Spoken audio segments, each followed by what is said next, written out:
Welcome to TSAT. This is Eshwar Kumar. So ఈ వీడియోలో మనం ఇంటర్నేషనల్ కరెంట్ అఫైర్స్ని సెప్టెంబర్ 2025 సంబంధించినటువంటి అంశాలను డిస్కస్ చేసుకోబోతూ ఉన్నాం. సో దీనిలో మనం ప్రధానంగా చూసుకున్నట్లయితే ఇక్కడ ఇండియా ఆస్ట్రేలియా దేశంతో ఒక అగ్రిమెంట్ చేసుకోవడం జరిగింది. ఆ అగ్రిమెంట్ని మనము మ్యూచువల్ రికగ్నైజేషన్ అగ్రిమెంట్ అని పిలుస్తూ ఉంటాం. అయితే అగ్రిమెంట్ అనేటువంటిది దేనికి సంబంధించింది అంటే ఆర్గానిక్ ప్రొడక్ట్స్కి సంబంధించినటువంటి అగ్రిమెంట్ని చేసుకోవడం జరిగింది. అంటే ఇక్కడ భారతదేశము ఆస్ట్రేలియా అనేటువంటి దేశం రెండు దేశాలు కలిసి సేంద్రియ ఉత్పత్తులు దాని ఆర్గానిక్ ఫార్మింగ్ని ఏ విధంగా చేయాలి, ఏ విధంగా అగ్రికల్చర్ యొక్క ప్రొడక్టివిటీని పెంచాలి అనేటువంటి అంశాలపైన ఇద్దరు కూడా ఒక టెక్నాలజీని డెవలప్ చేయడము, అగ్రికల్చర్ ఫార్మింగ్ మెథడ్స్ని డెవలప్ చేసేటువంటి కార్యక్రమాన్ని ఈ అగ్రిమెంట్ ద్వారా చేయబోతా ఉన్నారు. ఇక దానితో పాటు భారతదేశము ఇప్పటివరకు ఉత్పత్తి చేసినటువంటి ఆర్గానిక్ ప్రోడక్ట్స్ ఏవైతే ఉన్నాయో సో వాటిని ఇక్కడ ఆస్ట్రేలియా దేశం కూడా కొనుగోలు చేయడం జరుగుతూ ఉంది ఈ అగ్రిమెంట్ ద్వారా. సో దాంతో మనం చూసుకుంటే మరి అగ్రిమెంట్ ద్వారా జరగబోయేటువంటి బెనిఫిట్స్ పాయింట్ ఆఫ్ వ్యూలో మనం చూసుకున్నట్లయితే ఈ సేంద్రియ ఉత్పత్తులకు ఏదైతే ఉందో సో 30 నుంచి 40% వరకు అధికంగా బెనిఫిట్స్ అంటే ప్రాఫిట్స్ అనేటువంటివి రాబోతూ ఉన్నాయి. అంటే రైతులు ఎవరైతే ఉత్పత్తి చేస్తూ ఉంటారో ఈ యొక్క ఆర్గానిక్ ఫార్మింగ్ చేస్తుంటారో వారికి 30 to 40% ప్రాఫిట్స్ అనేటువంటివి ఈ అగ్రిమెంట్ ద్వారా జరగబోతా ఉంది.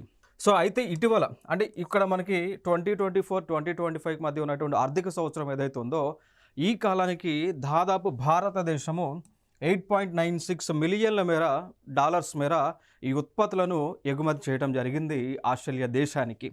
ఇంకొక అంశం, మన భారతదేశము రాబోయేటువంటి కాలంలో భారతదేశంలో అన్ని రాష్ట్రాలలో కూడా ఈ ఆర్గానిక్ ఫార్మింగ్ని ఎక్కువగా ఎంకరేజ్ చేసి ప్రతి రాష్ట్రంలో కూడా ఆర్గానిక్ ఫార్మింగ్ని డెవలప్ చేయడం ద్వారా తద్వారా భారతదేశాన్ని organic food basket of the వరల్డ్గా గుర్తింపు తీసుకురావాలనేటువంటి ఉద్దేశంతో అన్ని రాష్ట్రాల్లో కూడా ఆర్గానిక్ ఫార్మింగ్ చేసేటువంటి రైతులను ఎంకరేజ్ చేస్తూ ఉన్నారు.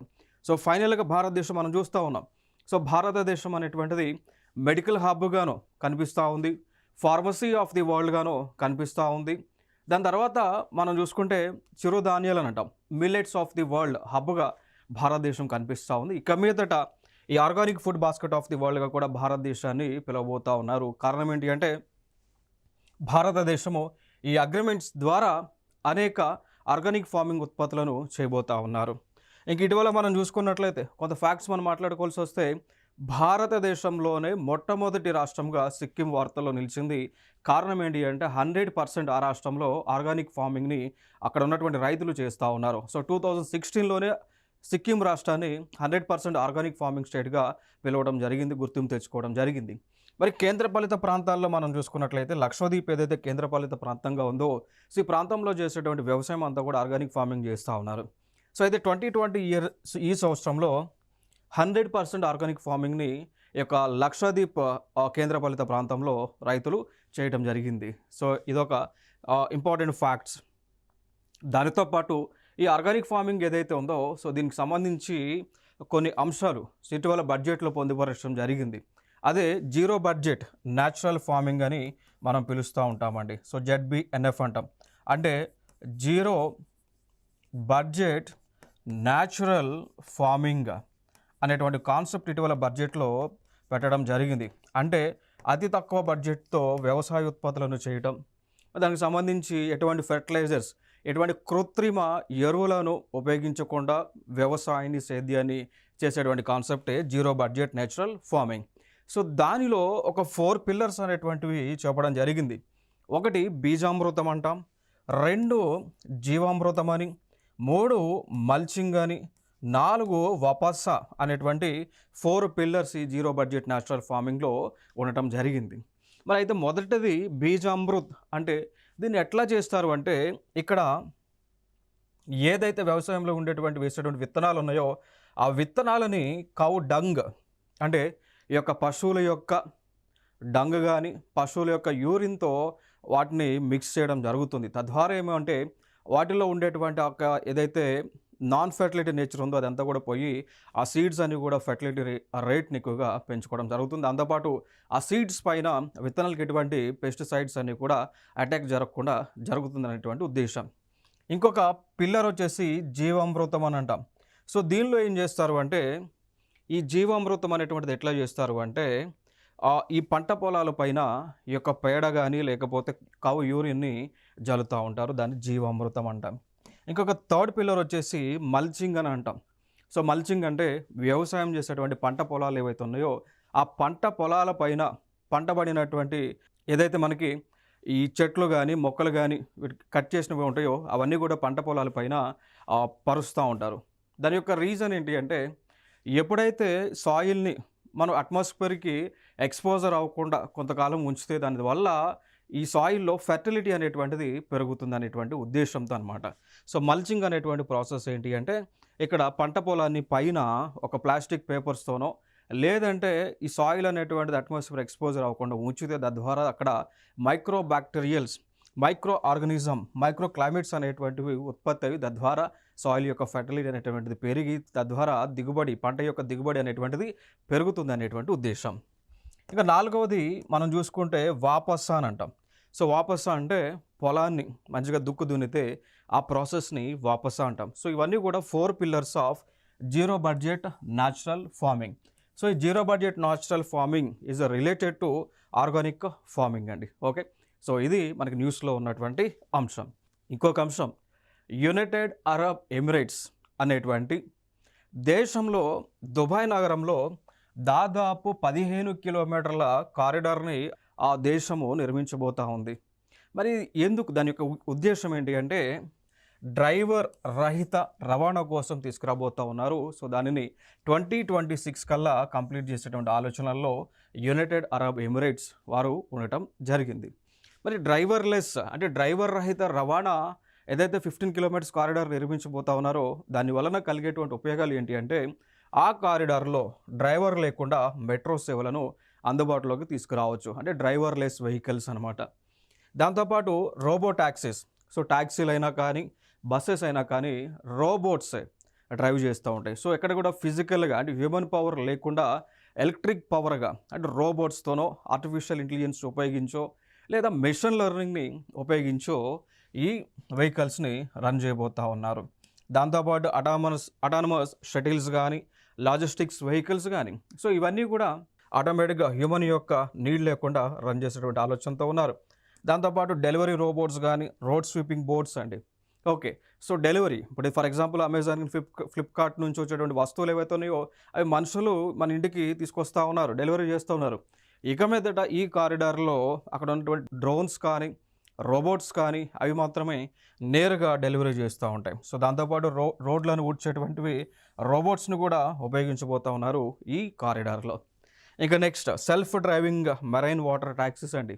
సో, ఈ కారిడార్‌లోనే సముద్ర భాగంలో నీటిలో డ్రైవర్ లేకుండా, మనిషి లేకుండా సెల్ఫ్‌గా డ్రైవ్ చేసేటువంటి వెహికల్స్‌ని కూడా వారు ఈ కారిడార్‌లో రన్ చేయబోతా ఉన్నారు. అంటే నీటిలోనైనా, రోడ్డు పైనైనా మనిషి యొక్క అవసరం లేకుండా కంప్లీట్‌గా computer generated, computer control, robot కంట్రోల్‌తో వాహనాలను నడపబోతా ఉన్నారు. ఇది ఇక్కడ యునైటెడ్ అరబ్ ఎమిరేట్స్ దేశంలో దుబాయ్ నగరంలో. ఫర్దర్‌గా ఇంకో కాన్సెప్ట్ మనం చూసుకున్నట్లయితే, India secures exclusive rights for polymetallic sulphides exploration in Carlsberg Ridge అనేటువంటిది న్యూస్‌లో ఉంది. సింపుల్ అండి. ఇక్కడ ఒక ప్రాంతం ఉంటుంది. ఎక్కడ మన మ్యాప్‌లో చూసుకుంటే ఇండియన్ ఓషన్‌కి, అరేబియన్ ఓషన్‌కి మధ్యలో, ఇండియన్ ఓషన్‌కి, అరేబియన్ ఓషన్‌కి మధ్యలో కార్ల్స్బర్గ్ రిడ్జ్ అనేటువంటి ఒక ప్లేస్ ఉంటుంది. సో, ఈ ప్లేస్‌లో చాలా ఎక్కువ క్వాంటిటీలో ఈ మెటాలిక్ సల్ఫైడ్స్ అనేటువంటివి ఉన్నాయి. ఇక్కడ చూడవచ్చు మీరు. పాలీ అంటే ఎక్కువ, డిఫరెంట్, మెటాలిక్ మెటల్స్ కూడినటువంటి సల్ఫైడ్స్ అనేటువంటివి ఇక్కడ ఈ ప్రాంతంలో ఎక్కువగా ఉండటం జరిగింది. అయితే ఈ ప్రాంతంలో ఉన్నటువంటి పాలీమెటాలిక్ సల్ఫైడ్స్ ఏవైతే ఉన్నాయో వాటిని సముద్ర భూభాగం నుంచి, సముద్ర గర్భం నుంచి వెలికి తీసి దాన్ని ప్రాసెసింగ్ చేసేటువంటి రైట్స్‌ని, ఈ ప్రాంతం పైన ఉన్నటువంటి రైట్స్‌ని గవర్నమెంట్ ఆఫ్ ఇండియా కైవసం చేసుకోవడం జరిగింది. సో, అది న్యూస్‌లో ఉన్నటువంటి అంశం అండి. క్లియర్. సో, కార్ల్స్బర్గ్ రిడ్జ్ అనేటువంటిది ఏ ప్రదేశంలో ఉంది అంటే ఇండియన్ ఓషన్, అరేబియన్ ఓషన్‌కి మధ్యలో ఉన్నటువంటి ప్రాంతం. ఇంకా ఇక్కడ ఏదైతే ఉందో, సో, ఇక్కడ ఈ ఎక్స్‌ప్లోరేషన్‌కి చేయడానికి ముందుకు వచ్చినటువంటి సంస్థలు మనం చూసుకుంటే, ఒకటి ఇండియాకి చెందినటువంటి మినిస్ట్రీ ఆఫ్ ఎర్త్ సైన్సెస్, దాంతోపాటు ఇంటర్నేషనల్ సీ బెడ్ అథారిటీ అండి. సో ఇద్దరు కూడా సంయుక్తంగా ఈ యొక్క ఎక్స్‌ప్లోరేషన్‌ని చేయబోతా ఉన్నారు. దీని యొక్క ముఖ్య ఉద్దేశ్యం ఏంటి అంటే భారతదేశం ఎందుకు ముందుకు వచ్చింది అంటే భారతదేశము బ్లూ ఎకానమీని డెవలప్ చేసేటువంటి ఆలోచనలో ఎక్కువ ఉండటం జరిగింది. సో భారతదేశము బ్లూ ఎకానమీ అంటే ఆక్వాటిక్ యానిమల్స్ సంబంధించి కావచ్చు, ఫిష్ కావచ్చు, ఫ్రాన్స్ కావచ్చు, షింప్స్ కావచ్చు, లేదా సముద్ర గర్భంలో దొరికేటువంటి మినరల్స్ కావచ్చు, మెటల్స్ కావచ్చు, ఆయిల్ ఎక్స్‌ప్లోరేషన్ కావచ్చు. సో వీటి మొత్తాన్ని కూడా వెలికి తీసి ప్రపంచంలోనే అగ్రగామిగా అంటే బ్లూ ఎకానమీలో అగ్రగామిగా ఉండాలనేటువంటి ఉద్దేశంతో భారతదేశం అడుగులు ముందుకు వేస్తున్నటువంటి క్రమాన ఈ ప్లేస్లో దొరికినటువంటి పాలిమెటాలిక్ సల్ఫైడ్స్ని మనం అథారిటీ రైట్స్ మనం తీసుకోవడం జరిగింది. క్లియర్. సో మరి ఈ టోటల్ ఏరియా ఏదైతే ఉందో ఇది దాదాపు 3,00,000 చదరపు కిలోమీటర్లు ఉంటుంది అండి. సో ఈ ప్రదేశంలో ఉన్నటువంటి మొత్తంలో కూడా ఈ పాలిమెటాలిక్ సల్ఫైడ్స్ని ఎక్స్ప్లోర్ చేయబోతా ఉన్నారు. అయితే ఇక్కడ మెటాలిక్ సల్ఫైడ్స్ అని చెప్తా ఉన్నాం. అంటే దీంట్లో ఏ ఏ మెటల్స్ ఉంటాయి అంటే జనరల్గా రాగి అంటాం, కాపర్ ఉంటుంది, జింక్ ఉంటుంది, బంగారం ఉంటుంది అండ్ వెండి ఉంటుందండి. ఓకే. సో కొంతమేర మనం చూసుకుంటే ఇనుము కూడా ఉండొచ్చు. ఇనుము కూడా ఈ ప్రదేశంలో ఉండొచ్చు అండి. క్లియర్. సో దాదాపు అంటే 5 లోహాలు వాటిని మనం పంచలోహాలు అని అంటాం. సో పంచలోహాల మిశ్రమాలు ఇక్కడ దొరుకుతూ ఉన్నటువంటి ఉద్దేశంతో మనం ఎక్స్ప్లోరేషన్ చేస్తూ ఉన్నాం. క్లియర్. నెక్స్ట్ అంశం, ఇటీవల ఇండియా యునైటెడ్ స్టేట్స్ ఆఫ్ అమెరికాకి మధ్య ట్రేడ్ వార్ అనేటువంటిది జరుగుతూ ఉంది. సో గతంలో చూసుకుంటే యునైటెడ్ స్టేట్స్ ఆఫ్ అమెరికా అదేవిధంగా చైనా మధ్య ట్రేడ్ వార్, సో వాణిజ్య యుద్ధం అనేటువంటిది జరిగింది. ఆ కోవలో అప్పుడు United states of America China దేశానికి చెందినటువంటి వస్తువులపైన దాదాపు 200% ట్యాక్స్లను వేయటం జరిగింది. ఆ క్రమంలో భారతదేశం పైన కూడా యునైటెడ్ స్టేట్స్ ఆఫ్ అమెరికా వారు మొట్టమొదటిగా 25% టారిఫ్లను వేశారు. దాని తర్వాత 50% టారిఫ్లను వేయటం జరిగింది. అంటే ఈ 50% టారిఫ్లు అంటే భారతదేశానికి చెందినటువంటి వస్తువులు అమెరికాకు వెళ్ళినప్పుడు ఆ వస్తువులపైన 50% పైగా ట్యాక్స్లు విధిస్తూ ఉన్నారు. సో దానివల్ల ఏం జరుగుతుంది అంటే భారతదేశం నుంచి వచ్చేటువంటి ఉత్పత్తులు అమెరికా దేశంలో ధర ఎక్కువగా ఉంటుంది. సో ఎప్పుడైతే ఒక వస్తువు ధర ఎక్కువగా ఉంటుందో అప్పుడు ప్రజలందరూ కూడా ధర తక్కువగా దొరికేటువంటి వస్తువులను ఎక్కువగా కొంటారు. కాబట్టి అప్పుడు భారతదేశానికి చెందినటువంటి వస్తువులు ఎక్కువగా ప్రజలు కొనరనేటువంటి ఉద్దేశంతో తద్వారా అమెరికాలో ఉన్నటువంటి లోకల్ డొమెస్టిక్ మార్కెట్ అభివృద్ధి చెందుతుంది, అమెరికాకు చెందినటువంటి వస్తువులను ఎక్కువ మంది ప్రజలు కొంటారు అనేటువంటి ఉద్దేశంతో ఈ 50% టారిఫ్లను వేయటం జరిగింది. ఇంకా దాని తర్వాత సెకండ్ ఆస్పెక్ట్స్లో ఇటీవల యునైటెడ్ స్టేట్స్ ఆఫ్ అమెరికాకు చెందినటువంటి వారు భారతదేశం నుంచి ఉద్యోగ నిమిత్తం యుఎస్ఏకి వెళ్ళేటువంటి కోవలో వారు ప్రతి ఒక్కరు కూడా H-1B వీసాలు అనేటువంటివి తీసుకోవాల్సి ఉంటుంది. అయితే ఇటీవల యునైటెడ్ స్టేట్స్ ఆఫ్ అమెరికా వారు ఏం చేశారు అంటే H-1B వీసాలు గతంలో $1,000గా ఉండేది. సో దాన్ని H-1B వీసాల యొక్క ప్రాసెసింగ్ ఫీజు అనేటువంటిది $1,00,000 వరకు చేయటం కూడా జరిగింది అన్నట్టు. అంటే ఇక్కడ మనం చెప్పుకోవాలి అంటే H-1B వీసా యొక్క ప్రైస్ ఏదైతే ఉందో, తీసుకునేటువంటి ప్రైస్ ఏదైతే ఉందో, సో దాన్ని $1,000 నుంచి $1,00,000కు పెంచడం జరిగింది. దీని యొక్క ముఖ్య ఉద్దేశం భారతీయులు యునైటెడ్ స్టేట్స్ ఆఫ్ అమెరికాలోకి రాకుండా ఆ దేశంలో ఉన్నటువంటి వారికి మాత్రం ఉద్యోగ కల్పన చేయాలనేటువంటి ఉద్దేశంతో ఈ చర్యలను తీసుకోవడం జరిగింది. సో కాబట్టి ఇండియన్స్కి ఇది అంటే ఇండియా నుంచి ఎవరైతే ఎంప్లాయ్మెంట్ పర్పస్ కోసం ఆ దేశానికి వెళ్తూ ఉన్నారో వారిపైన ఫినాన్షియల్ బర్డెన్గా కనిపిస్తూ ఉంది. ఈ పాయింట్ ఆఫ్ వ్యూలో ఇటీవల చైనా అనేటువంటి ఒక దేశం కే వీసాలు ఇక్కడ చూడొచ్చు మీరు. సో చైనా అనేటువంటి దేశం కే వీసాలు అనేటువంటివి తీసుకురావడం జరిగింది అండి. కే వీసా చైనా దేశం తీసుకురావడం జరిగింది.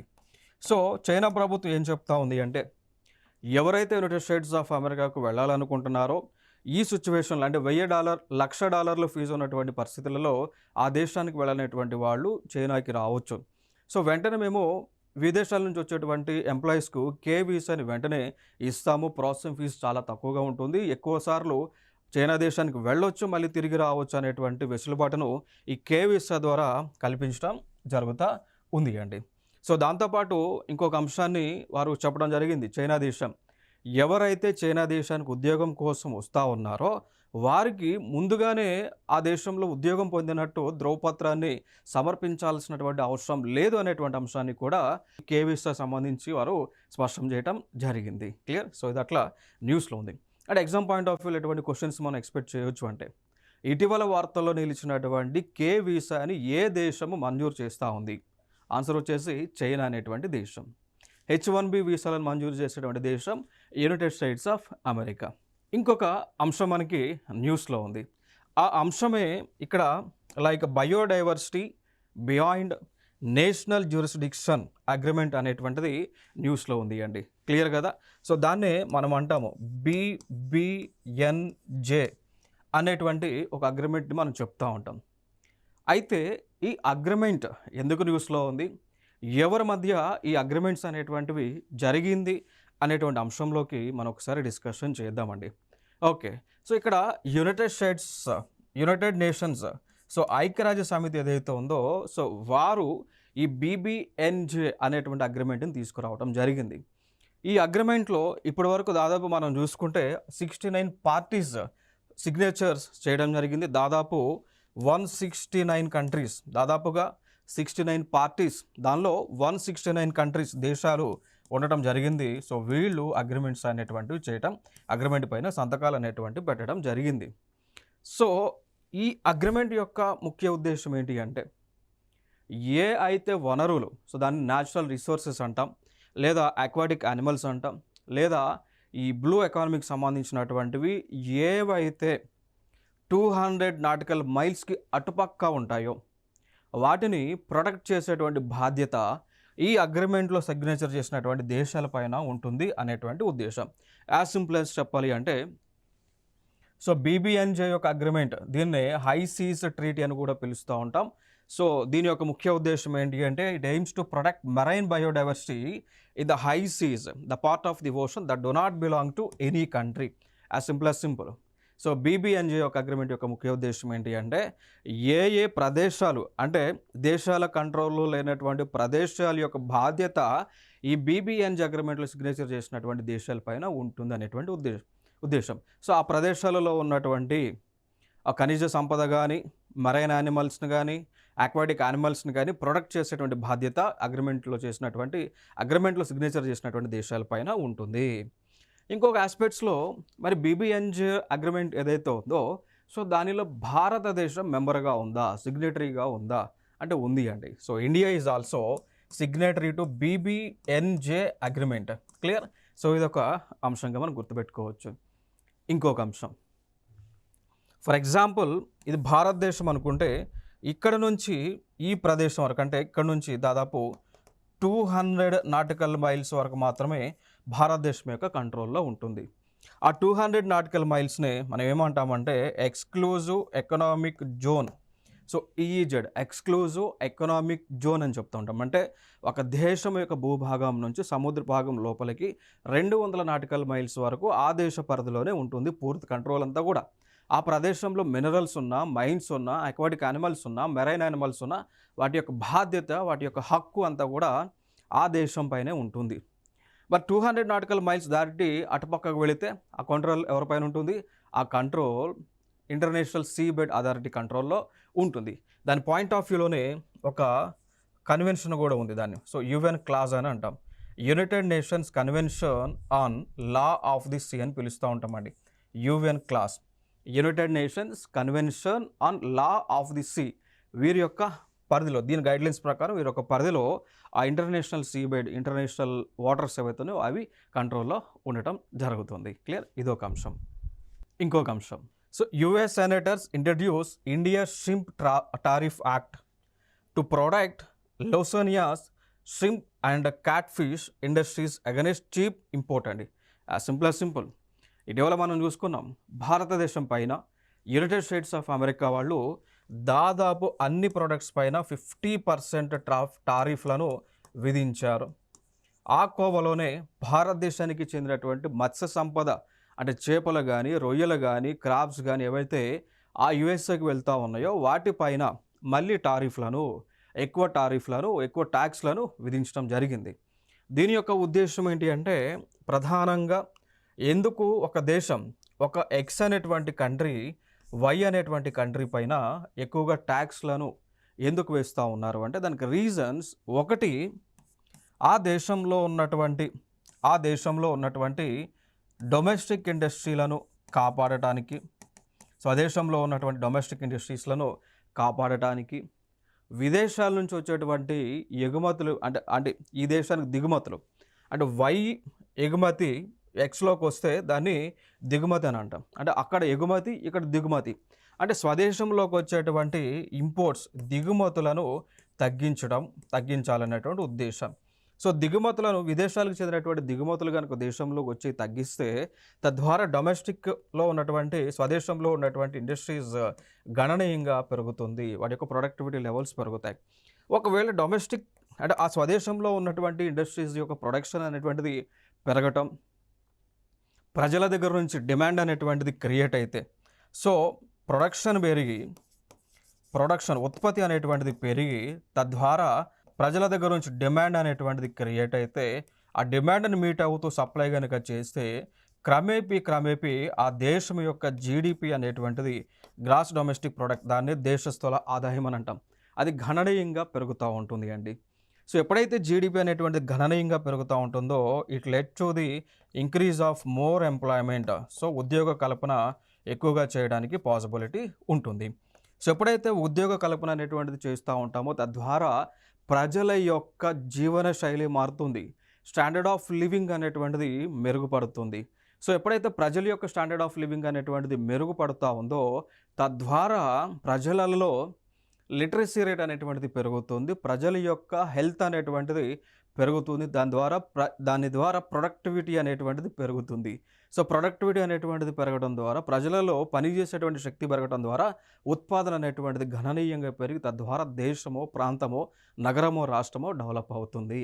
అది ముఖ్యమైనటువంటి ఉద్దేశం అనమాట. క్లియర్? సో అట్లా ఇది మనకి న్యూస్లో ఉన్నటువంటి అంశం.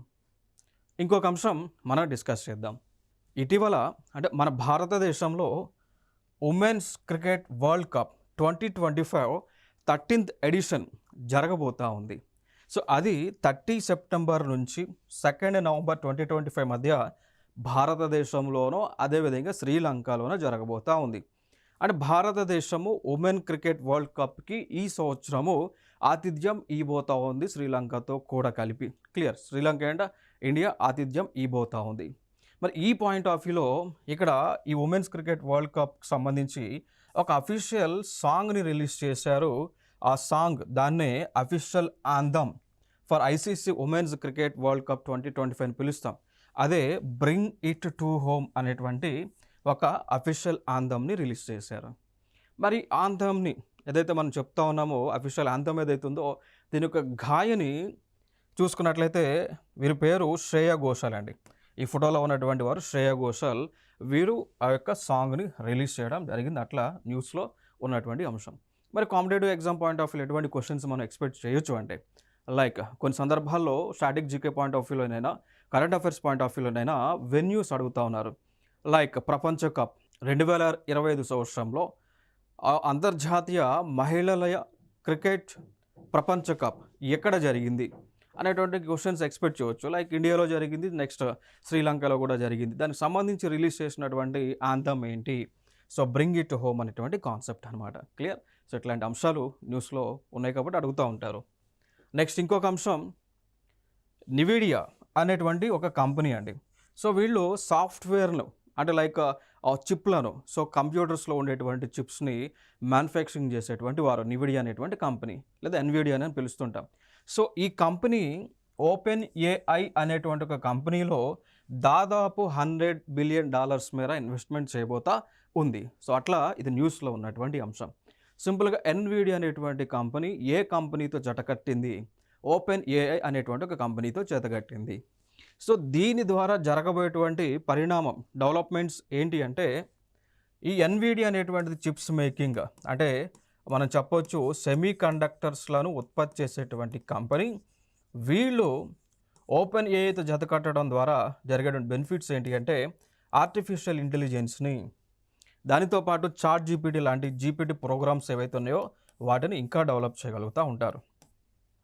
సో చాట్ జీపీటీ రన్ అవ్వాలి అంటే లేదా ఆర్టిఫిషియల్ ఇంటెలిజెన్స్ రన్ అవ్వాలి అంటే ఆ ప్రాసెస్ ఏవైతే ఉన్నాయో, చిప్స్ ఏవైతే ఉన్నాయో అవి వేగంగా పనిచేయాలి. ఆ వేగంగా పనిచేసేటువంటి చిప్లను ఎన్విడియా డెవలప్ చేసి ఇస్తే ఓపెన్ ఏఐ దానికి సంబంధించి మెషిన్ లెర్నింగ్ని, ఆర్టిఫిషియల్ ఇంటెలిజెన్స్ని డెవలప్ చేసి తద్వారా వేగంగా ప్రపంచాన్ని ఆర్టిఫిషియల్ ఇంటెలిజెన్స్ వైపు పరుగులు పెట్టేటువంటి కార్యక్రమం పాసిబిలిటీ ఉంటుంది. క్లియర్? ఇదొక అంశం. నెక్స్ట్ ఇంకొక అంశం, world food India 2025 set to begin in new Delhi. Clear? So ఒక కాన్ఫరెన్స్ అండి. సో ఆహారానికి సంబంధించిన కాన్ఫరెన్స్ గదే వరల్డ్ ఫుడ్ ఇండియా 2025 ఏ నగరంలో జరిగింది అన్నప్పుడు న్యూఢిల్లీలో జరిగింది. క్లియర్? సో న్యూఢిల్లీలో ఉన్నటువంటి భారత మండపం అనేటువంటిది ఏదైతే ఉందో సో అక్కడ ఈ కాన్ఫరెన్స్ అనేటువంటిది జరిగింది. ఏ మంత్రిత్వ శాఖ నేతృత్వంలో వరల్డ్ ఫుడ్ ఇండియా 2025 కాన్ఫరెన్స్ జరిగింది అంటే ఇక్కడ ministry of food processing industries యొక్క నేతృత్వంలో ఈ యొక్క సమిట్ అనేటువంటిది జరిగింది. సో దీనికి ప్రైమ్ మినిస్టర్ ఆఫ్ ఇండియా వారు కూడా అటెండ్ అవ్వడం జరిగింది. సో ఇది అంశం అండి.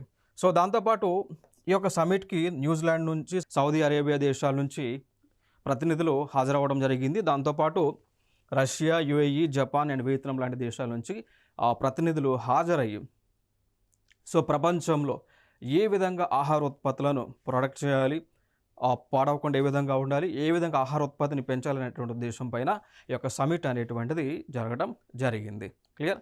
సో ఇవి అంతర్జాతీయానికి సంబంధించినటువంటి అంశాలు. సో నెక్స్ట్ వీడియోలో మరిన్ని సరికొత్త అంశాలతో మీ ముందుకు రావడం జరుగుతుంది. Thank you so much.